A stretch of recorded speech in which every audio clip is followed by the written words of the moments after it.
galabnimadii 15 Janaayo ee sanadkan 5 nin oo ka tirsan ururka Al-Shabaab ayaa weerar ku qaaday dhismayaal isugu jira hotel iyo xafiisyo oo lagu magacaabo District D2 oo ku yaala magaalada Nairobi. Weerarka ayaa ku bilowday mid ka mid ah 5 nin oo isqarxiyay, kadibna 4 nin oo hubeysan ayaa weerar ku galay dhismayaashaasi iyagoo rasaas ridayay isla markaana tuuriyay bambooyin. weerarka markii la soo afjaray maalintii xigtay waxaa ku dhintay 21 qof. mas-uuliyadiisa waxaa sheegtay ururka Al-Shabaab oo sheegay inuu jawaab u ahaa aqoonsigii magaalada Qudus ee madaxweynaha Mareykanka Donald Trump uu ugu aqoonsaday inay tahay caasimadda Israel.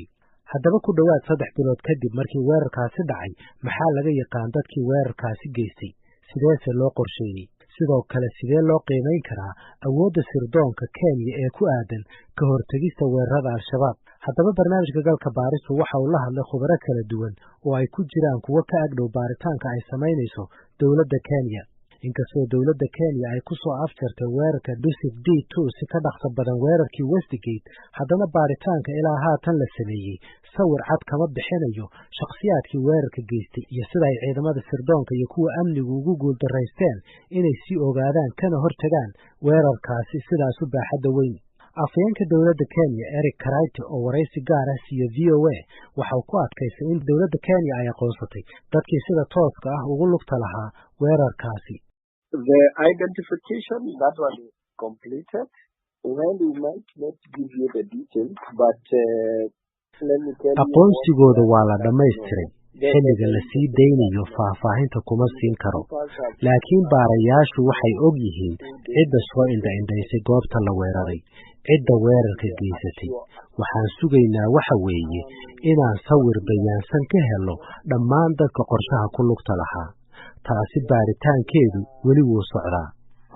baaritaanka ilaa haatan la sameeyey waxa uu muujinayaa inuu yahay mid adag oo ku socda si gaabisa. waxaase xogta ilaa haatan la sameeyey ka muuqata in inkastoo maskaxda ka dambaysa weerarka uu yahay ururka Al-Shabaab, haddana dadkii fuliyey iyo kuwii gacanta siiyeyba inay u badan yihiin dad asal ahaan ka soo jeeda Kenya. Generaal Cabdalla waxa uu hore u soo ahaan jiray taliye ku-xigeenka nabad sugidda Soomaaliya. Al-Shabaab runtii waxaa urur weyn oo sida dadka qaar ay aaminsan yihiin ama ay leeyihiin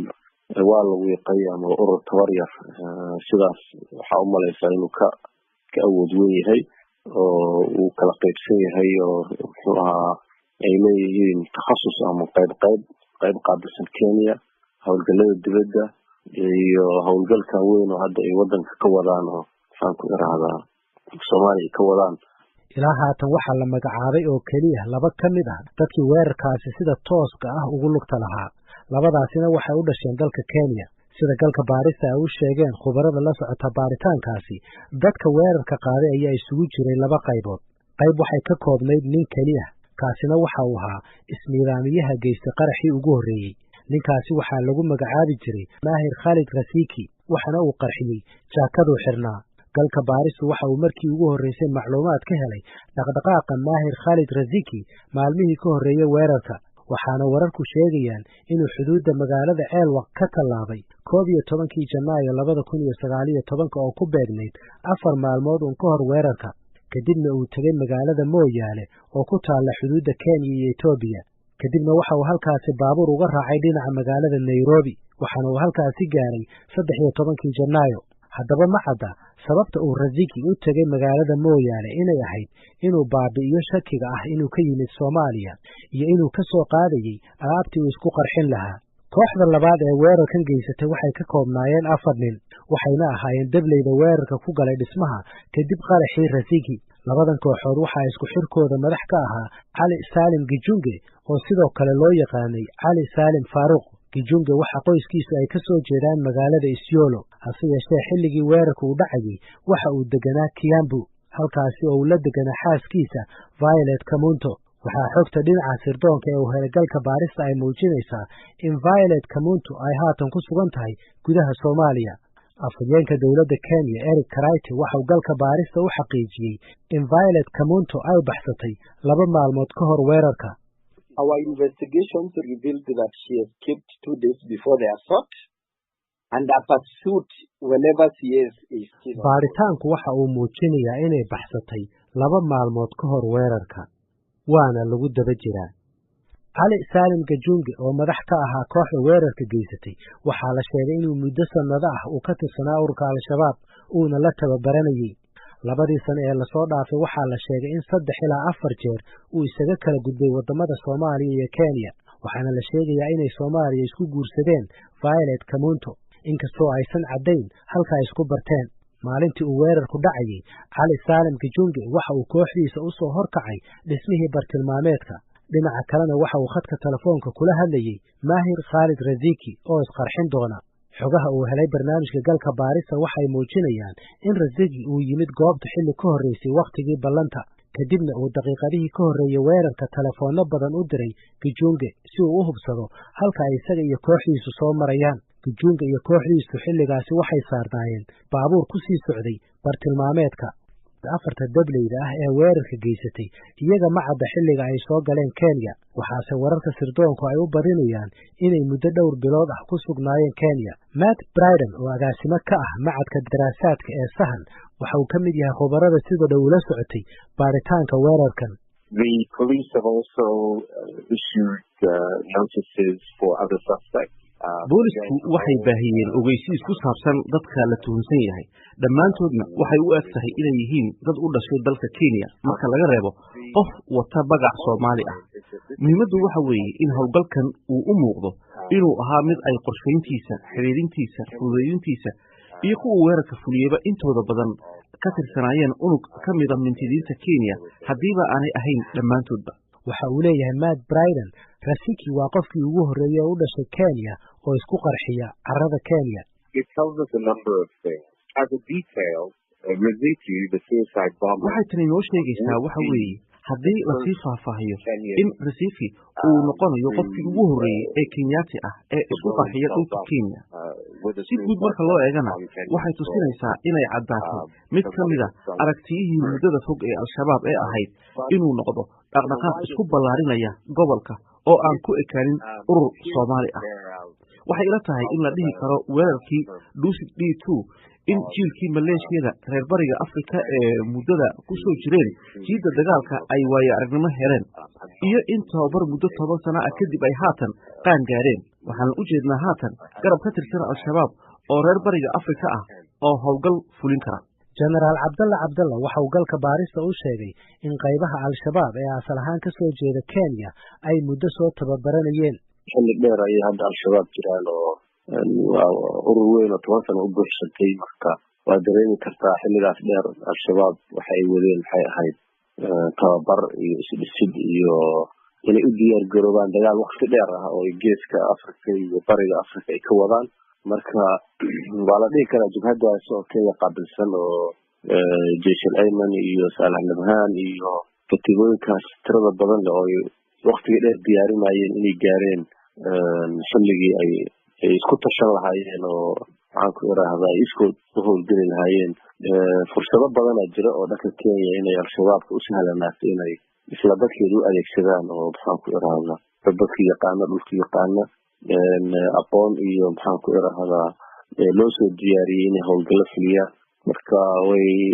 qaangaari ku dhow yihiin la dhihi karaa 10 sano oo dad la diyaarinayay iyo howlgallo la diyaarinayay wax sahlan ma aha afhayeenka dawladda Kenya Eric Kraite waxa uu VOA u sheegay in dawladda Kenya ay walaac ka qabto tirada badan ee dadka reer Kenya ee ku lugta lahaa weerarkaasi the fact that quite a good percentage of the attackers were Kenyan was a matter of serious concern. xaqiiqada ah in tiro door ah oo ka mid ahaa dadka weerarka soo qaaday inay ahaayeen dad Kenya u dhashay waa arrin walaac badan waxaana meesha ka bannaan cashar ah in laga barto sidii loo sii kordhin lahaa baaritaanka iyo baarka ilaashiga dhammaan dhaqdhaqaaqyada ururka al-shabaab sida shakhsiyaadka xiriirka la leh laakiin dhab ma wada aha in la yidhaahdo qof kasta oo hawshan qabanqaabiyey ama ku lug lahaa waxa uu ahaa Kenyaan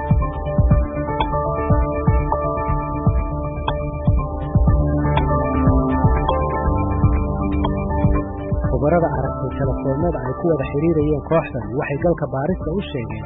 in caqabad ay soo food saartay mas'uuliyiinta Kenya ee baaritaanka wadda taasi oo ah inaysan xogo badan ka helin telefoonada ay adeegsanayeen raggaasi sababtoo ah waxay mar walba bedelayeen SIM cardka ama lambarka telefoonka. lambaradii ugu dambeeyey ee ay haysteenna xogo badan looguma tegin sida ay wararku sheegayaan. ciidamada booliiska Kenya arrintani si rasmi ah ugamaysan hadlin. labada kooxood ee weerarka qaaday waxaa la sheegay inay xilliyo kala duwan booqdeen gobolka Gado, laakiin sirdoonka Kenya iyo kan Soomaaliya waxay aaminsan yihiin in weerarka laga abaabulay magaalada Jilib oo ah xarunta ugu weyn amniyaadka Al-Shabaab. Generaal Cabdalla waxa uu ii sheegay in waaxda arrimaha dibadda ee amniyaadku ay weerarkaasi qorsheeyeen. qaybtan la yiraahdo howlgallada dibadda ama ay u yaqaanaan amniyaadka khaarijiya ee qaabilsan wadamada dibadda in howlaha ka fuliso. runtii waa qayb xilliyo badan ay awood ay geliyeen khibrad caalamiya la geliyey oo nimankan ayaga ay ka tirsan yihiin Al-Qaacida iyo maxaan ku irahdaa ay wax badan ay geliyeen. intaas waxaa sii dheer marka argagixisadu ay isticmaalayso ama ay haysato xubno haysta kalsooni dowladeed, yani waxa u sahlan xufilida. howlgal walba oo la qabanayo waxa ugu horeeya waxa waa in la helo xogta lagu howlgalayo. marka aniga waxaan aaminsanahay maanta xilli uga sahlan tahay ma jirto Al-Shabaab inay helaan xogaha muhiimka ah ee wadamada Soomaaliya saaxiibka la ah.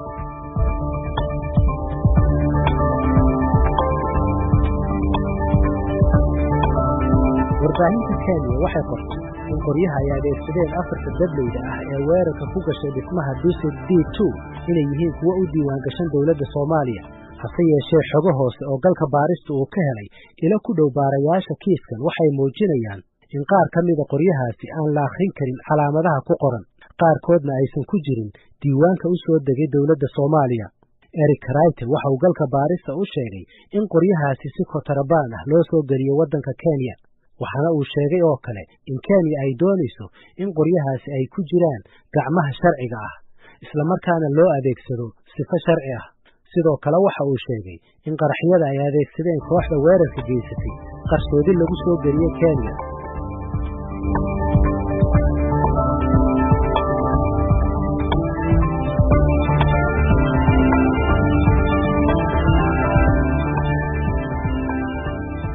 haddii ay Kenya heshay digniin iyo haddii kaleba waxaa kaloo weerarka Dusit D2 uu muujiyey inay soo hagaagayso dhaqsaha jawaabta Kenya. balse marka la eego dhinaca ka hortagista iyo fashirinta ay goldoloolooyin waaweyn weli jiraan sida uu sharaxayo Matt Bryden. Kenya's response to the attack was far swifter and better coordinated. jawaabta ay Kenya ka bixisay weerarkan way ka dhaqso badnayd, isku dubaridkuna waa uu ka wanaagsanaa kana waxtarsanaa jawaabtii weerarkii Westgate iyo kii jaamacadda Garissa laga bixiyey. laakiin marka ay noqoto ogaanshiyaha iyo ka hortagga waxaa cad inay jirtay guuldarro dhinaca sirdoonka ah. dowladdu kama warqabin weerarka. taas kasta kow waa inaan garowsanaa in Kenya oo kaashanaysa wadamada ay iskaashiga leeyihiin ay carqaladeeyaan tobannaan qorshayaal noocaasa sanad walba, kuwaas oo aan loo shaacin dadweynaha xataa markii la fashiliyey baabuur qarax ka buuxo horaantii 2018 magaalada Isiolo. boolisku waxay ku tilmaameen howlgal caadi ah, marka waa suurtagal in mas'uuliyiintu ay xogta hayeen balse aanay shaacin. su'aal kale oo la isweydiin kara ayaa ah waa sidee wada shaqaynta wadamada gobolka, gaar ahaan xilli ciidamada wadamadaasi ay ku sugan yihiin Soomaaliya ayna xogo badan ka hayaan ururka Al-Shabaab. Cabdalla waxa uu leeyahay xog wadaagista wadamada gobolku mar walba ma sahlana. Soomaaliya hadda waa meesha kaliya adduunka marka laga soo tago dad madax sare ka soo noqday ururo argagixiso ah oo ka gaaray levelka ugu sarreeya ay haddana u wareegeen inay ka mid noqdaan systemkii kale ee dowladda. marka ururkii weli sii jira oo aan burburin oo aan baabi'in oo muxuu ahaa awoodiisii leh oo sidiis u taagan. marka see lagu aamina, see lagu dhihi karaa muxuu ahaa waxaa daacad ka tahay la dagaalankii argagixisadii, maadaama dadka madaxda ka ahaa shalay oo dhanka kale kasoo jeeda isla maanta dhanka haddana kasoo jeedaan oo laga yaabo wadamada qaar inay dambiye u haystaan oo dambiye ka galeen. marka arrimahaas waxay keeneen in mugdi badan uu galo iskaashigii dhanka amniga ahaa ee wadamada gobolka. runtiina waa arrin nasiib darro ah oo maanta 10 sano kadib laga hadlaayo waayo muxuu ahaa wadamada gobolka isku kaashan la'yihiin, maxaa la isku aaminay la'yahay, maxaa cadowga loogu midoobi la'yahay. waxaas marka Soomaalida gaar ahaan madaxda waxay u baahan tahay inay dib u fiiriyaan oo si jaad ah ama si dhab ah intay u fikiraan u xisaabtamaan cadowga haddaan Soomaaliya looga adkaanin way adag tahay in looga adkaado meelo kale guud.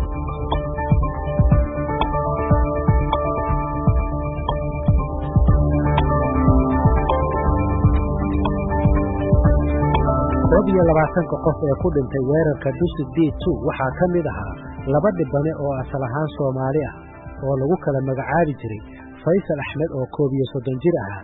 iyo Cabdalla Maxamed Daahir oo 33 sano jir ahaa. Xaaji Yaasiin Jaamac waxa uu ehel la ahaa labada marxuum oo ku dhintay isku goob. Soomaalida waxay oran jirtay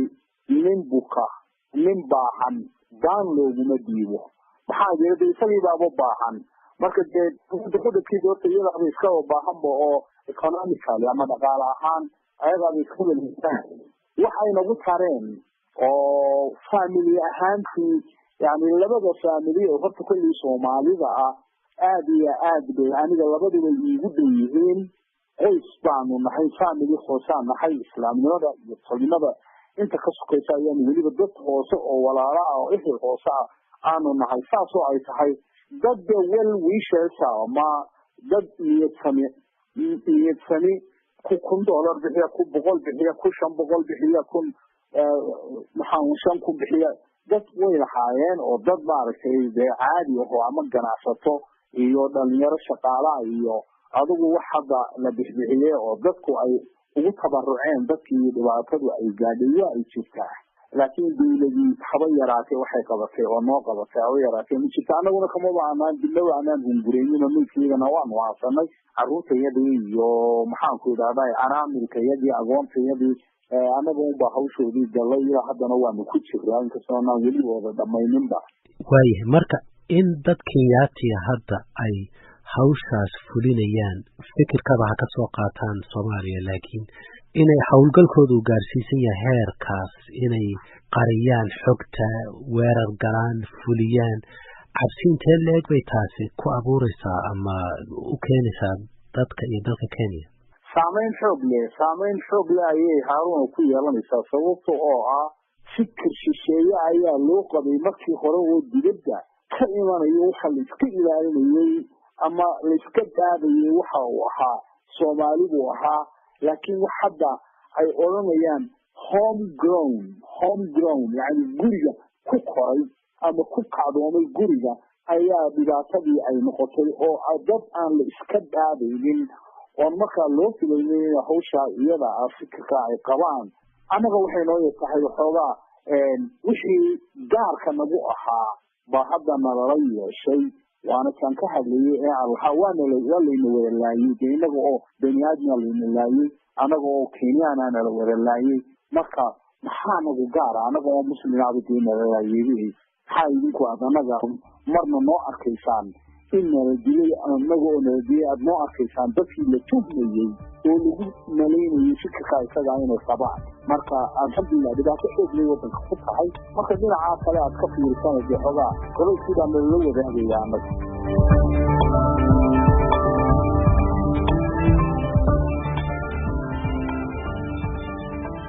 waxaan naga xusuusina dhageystayaal inaan la xiriirnay mas'uuliyiinta dawladda Soomaaliya si ay uga qayb galaan barnaamijkan ugana jawaabaan macluumaadka ku jira barnaamijka gaar ahaan kuwa ku saabsan xog isdhaafsiga wadamada gobolka hase yeeshee nasiib darro nooma aysan suurtagelin inaan mas'uuliyiinta ku helno khadka telefoonka